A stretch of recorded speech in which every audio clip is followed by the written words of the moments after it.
এ মদন, সেটা ভাঙা কাটিং মেরে দুটো দুধ চা দে তো। আচ্ছা পল্টু, তোমরা বসো, আমি এক্ষুনি দিচ্ছি। বানার বল সকালবেলায় ঘুম থেকে ওঠার পর থেকেই মাথাটা কেমন খিচে আছে। কড়া করে একটা চা খেয়ে নাও পল্টুদা, দেখবা ঠিক হয়ে যাবে। আরে পল্টু, তোমাদের দুধ চা দেবো না লিকার চা দেবো? বানার বল দুধ চা দে, আজকের দিনে কি কেউ লিকার চা খায় নাকি?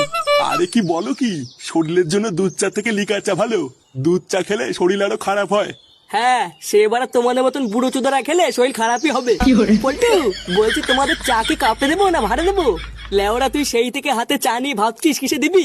বোদার বাল, তুই কি সকাল সকাল নকশা চোদাচ্ছিস নাকি রে? এমা না না পল্টু, নকশা করবো কেন?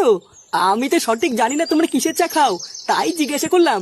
কি শান্তির ছেলে, 72 বছর ধরে তোর দোকানে চা খাচ্ছি, আর লেওরা তুই এখনো এটাই জানিস না আমরা কিসের চা খাই? নাটক চুদাচ্ছিস? আরে পল্টুদা তুমি শান্ত হও, ওর কথা ছাড়ো তো। বাড়া এমনিতেই মাথাটা খোঁচে আছে, আরো খোঁচি দিল। হাট বাড়া, এর দোকানে চাই খাবো না, চল অন্য দোকানে চল। এই মেরেছে পল্টু, চা খাবার না মানে? তোমাদের জন্য চা করলাম যে, তোর এই বালের চা তুই তো লুঙ্গি তেলে ঢুকিয়ে বস থাক। চল তো বাড়া, এখান থেকে চল।